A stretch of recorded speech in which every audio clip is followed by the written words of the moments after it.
परमेश्वर नाम का एक किसान रहता था। उसके 4 बेटे थे। उसे अपने दादा परदादा की ओर से कोई जमीन जायदाद नहीं मिली थी। अपने पिता से मिली 1 एकड़ जमीन में खेती करके बेटों को पाल पोस कर उसने बड़ा किया, लेकिन उन सबको ऊंची पढ़ाई नहीं करवा पाया। बेटों को बड़े होने से पहले उसने काफी मेहनत करके एक घर बनाया। घर की पूरी जिम्मेदारी उस पर थी, इसलिए पिता से मिली जमीन के अलावा कोई और जमीन नहीं खरीद पाया। ऐसी स्थिति में वो अपने बेटों की शादी कैसे करवाएगा, ये उसे समझ नहीं आ रहा था।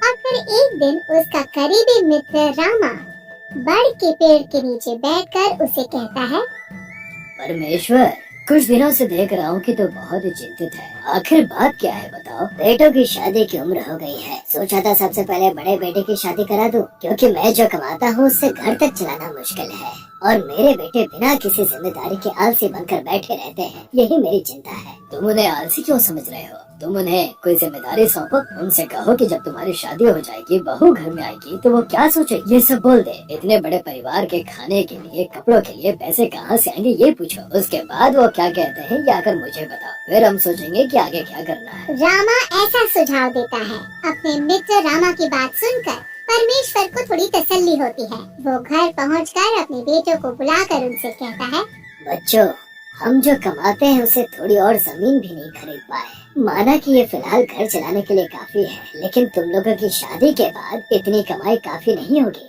खर्चे दिन पर दिन बढ़ते ही जा रहे हैं।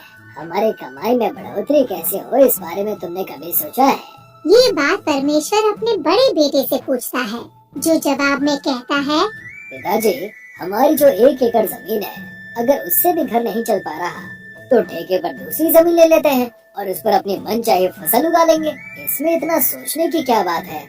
बेटे का ये जवाब सुनकर परमेश्वर को बहुत अफसोस होता है। हम आज तक खुद की जमीन पर ही खेती करते आए हैं। अब अगर दूसरी जमीन हम लोग ठेके पर लेंगे तो आज तक इस गांव में जो भी हमारी इज्जत करते आए हैं वो हमारी इज्जत नहीं करेंगे। बेटा, तनिक सोच कर देखो। फिर वो अपने बाकी बेटों से पूछता है कि बेटो, तुम बताओ कि तुम क्या सोचते हो। बड़े भाई की तरह वो भी वैसा ही जवाब देते हैं। वहाँ से चुपचाप निकलकर परमेश्वर सारी बातें अपने दोस्त रामा को बताता है, जो सुनकर रामा कहता है कि वैसे उनका कहना भी उचित ही है। ठेके पर जमीन लेने से सब ठीक हो जाएगा। तुम्हारे बड़े बेटे की सोच तो अच्छी है, इसमें भला तुम्हें क्यों इतराज हो रहा है? क्या तुम खेती के बारे में नहीं जानते रामा? अगर समय अच्छा हो तो सब कुछ अच्छा रहता है, वरना हमारी आधी कमाई ठेके के पैसों में ही चली जाएगी। खेती के अलावा उन्हें दूसरे कामों के भी काबिल बनाना हमारे लिए आवश्यक है। मैं अपने जीते जी उन्हें ऊंचाइयों पर देखना चाहता हूँ। ये बात भी सही है। पेड़ से गिरने वाले बीज अगर चारों दिशाओं में गिरे तो पेड़ मजबूत कहलाता है। ये बात तुम्हारे बच्चों को किसी तरह समझानी होगी। हम एक काम करते हैं। उसके बाद रामा परमेश्वर को कुछ सुझाव देता है, जिसे सुनकर परमेश्वर खुशी खुशी घर जाता है और अपने बेटों को बुलाकर ऐसा कहता है, बच्चों, मैं काम की वजह से शहर जा रहा हूँ और मेरे वापस आने में 4 दिन लग जाएंगे। अच्छी तरह से घर संभालना, अपनी माँ के काम में हाथ बटाना। फिर परमेश्वर शहर की ओर निकल पड़ता है। दूसरे दिन जब बड़ा बेटा घर पर होता है, तब वहाँ एक ज्योतिष आता है। भैया, घर में कोई है? आप कौन है और आपको क्या चाहिए? भैया, सामने वाले गांव में जंगल के पास पटेरा लकड़ी का बगीचा है। मैं बूढ़ा हो गया हूँ, इसीलिए बगीचे की लकड़ी ठीक से काट नहीं पा रहा। उसकी कटाई करके जमीन साफ करके कोई दे दे इसलिए आया हूँ। पटेरे के ही घास को मुफ्त में लेकर जमीन साफ करके देने वाला कोई है क्या यहाँ? ज्योतिष की बात सुनकर बड़ा बेटा मन ही मन कुछ सोचकर कहता है, पटेरे की घास तो शहर में अच्छे दाम पर बिकती है ना, तो किसी से कटवा कर उसे बेच भी सकते हो। फिर उससे जो पैसा मिलेगा उससे जमीन साफ करवा लेना। तुम्हारा कहना तो उचित है, लेकिन मेरी काफी उम्र हो गई है ना, अब मैं उतनी मेहनत नहीं कर पाऊंगा। वो काम तुम खुद करके वो पैसा भी तुम ही ले लो। मुझे बस मेरी जमीन साफ करके दे दो। ये सुनते ही बड़े बेटे के मन में इच्छा जागती है कि अगर वो पटरे की घास मुफ्त में काटता है तो शहर में उसकी अच्छी कीमत मिल सकती है। बस शहर आने जाने का खर्चा उठाना पड़ेगा। ये सोचकर बड़ा बेटा ज्योतिष से कहता है कि ठीक है, तुम्हारा ये काम मैं कल कर दूंगा। मैं अपने साथ अपने भाइयों को लाऊंगा और काम जल्दी से कर दूंगा। उसकी बात सुनकर ज्योतिष कहता है कि वो अगली सुबह आएगा और उन्हें तैयार रहना है। उसी शाम बड़ा बेटा अपने भाइयों से कहता है कि भाइयों, कल सुबह हमें काम पर जाना है, उससे जो पैसा मिलेगा वो हम आपस में बांट लेंगे, क्या कहते हो? उसकी बात तीनों भाई मान लेते हैं। सुबह ज्योतिष के आते ही सब लोग उसके साथ जाते हैं और 2 दिन तक बहुत मेहनत करके जमीन साफ करके पट्टे की लकड़ी घर ले आते हैं। खेत साफ करना कोई मामूली काम नहीं है, ऐसे ही तो मेहनत करके पिताजी ने हम सबको पाला है। अब हमारी शादी होने वाली है, अगर मेहनत नहीं करेंगे और अपने बीवी बच्चे और माँ और पिताजी की देखभाल नहीं करेंगे तो उन्हें बहुत दुख होगा। इन लकड़ियों को बेचकर जो पैसा मिलेगा उससे कोई व्यापार करेंगे, क्यों, क्या विचार है? वह अपने भाइयों से पूछता है। तीनों भाई अपने बड़े भाई की बात मान लेते हैं। रात को सब खाना खाकर सो जाते हैं। अगले दिन सुबह उठकर सब लकड़ी बेचने शहर जाने के लिए तैयार होते हैं। उसी समय दूसरा बेटा भाग कर आता है और बड़े भाई से कहता है कि भैया, शहर में सीधी लकड़ियों की जगह उन्हें छील कर बेचने पर ज्यादा पैसा देने के एक व्यापारी ने कहा है, आपसे बात करना चाहते हैं, इसलिए यहाँ आए हैं। ऐसा कहकर दूसरा बेटा उस व्यापारी से सबका परिचय करवाता है, जिसके बाद व्यापारी उनसे कहता है कि कल सुबह तुम पटरे के खेत में जा रहे थे तो मैंने देखा, बेचने जा रहे हो सोचकर मैंने कुछ नहीं कहा। अगर तुम मुझे लकड़ियाँ छील कर दोगे तो जो शहर में तुम्हें पैसे मिलेंगे उससे कहीं ज्यादा दूंगा, क्यों, क्या विचार है? ठीक है, थोड़ा वक्त दीजिए, मैं भाइयों से बात करके आपको बता दूंगा। अभी आप जाइए, जो भी तय होगा हम बता देंगे। उनकी बात सुनकर व्यापारी उस समय वहाँ से चला जाता है। उसके जाने के बाद बड़े बेटे के मन में एक विचार आता है। इन लकड़ियों की शहर में क्या कीमत होगी, ये जानने के लिए वो तीसरे बेटे को शहर भेजता है। छोटे के आने से पहले हम इन लकड़ियों को छील लेते हैं। अगर इसकी कीमत शहर में ज्यादा मिलेगी तो शहर में भेज देंगे, नहीं तो इस व्यापारी को ही भेज देंगे, ठीक है? बड़े भाई की कही बात दोनों भाई मान जाते हैं और तीनों मिलकर छीलने का काम शुरू करते हैं। शाम को तीसरा भाई शहर से लौट कर आता है। क्यों रे, क्या हुआ? वहाँ अच्छी कीमत मिलेगी या इसी व्यापारी को भेज दे? शहर में जब लकड़ी का भाव पूछ रहा था तो पता चला कि इससे बनी चटाई और ज्यादा भाव में बिकेगी। मुझे तो सुनकर बड़ा आश्चर्य हुआ। भैया, चटाई बनाने वाले को देंगे तो लकड़ी का ज्यादा भाव मिलेगा भैया।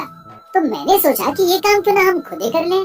तुम क्या कहते हो? सच में भैया, अगर ऐसा करेंगे तो और भी अच्छे दाम पर बेच पाएंगे, लेकिन पहले उसके लिए हमें काम आना चाहिए ना।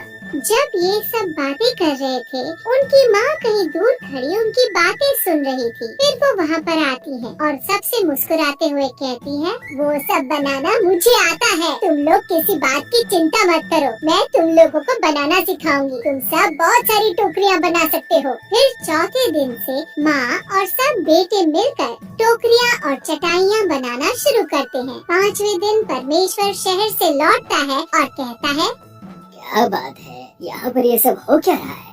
उसे बहुत आश्चर्य होता है। तब वहाँ जो कुछ भी हुआ सब मिलकर बताते हैं। परमेश्वर हंसकर वहाँ से चला जाता है। भाई समझ नहीं पाते कि पिताजी क्यों हंसे। वो लोग काम करके लकड़ी की पट्टियाँ बनाकर चटाइयाँ, टोकरियाँ और ऐसी बहुत सारी चीजें बनाते हैं। ये सब ले जाने के लिए व्यापारी आता है। तब परमेश्वर का चौथा बेटा उससे कहता है कि भैया, हमने ये सारी चीजें बहुत ही मेहनत करके बनाई है, इसीलिए ये सब हम ही बेचकर व्यापार के बारे में और जान के कमाई करना चाहते हैं, इसलिए आपको नहीं बेच पाएंगे। उनका फैसला सुनकर व्यापारी को बहुत आश्चर्य होता है और वो उनसे कहता है, ऐसी बात है, जितना तुम आसान सोच रहे हो, बेचने का काम उतना आसान है नहीं, बहुत मेहनत लगती है। कुछ बनाने से ज्यादा बेचने में मेहनत है। बेचने के लिए काबिलियत चाहिए, मेहनत का मेहनत आना ना मिले तो बहुत तकलीफ होती है, इसलिए एक बार सोच लो। हमने इससे पहले कभी लकड़ियाँ भी नहीं काटी थी, पर सीख गए। उसकी पट्टियाँ भी नहीं छिली थी, पर अपनी काबिलियत से वो भी कर लिया। कभी चटाई टोकरियाँ नहीं बीनी थी, हमने वो भी सीख लिया। अब रहा बेचने का काम, तो हम मेहनत से बनाया हुआ सामान शहर में ना बेचकर यही गांव में बेच देंगे।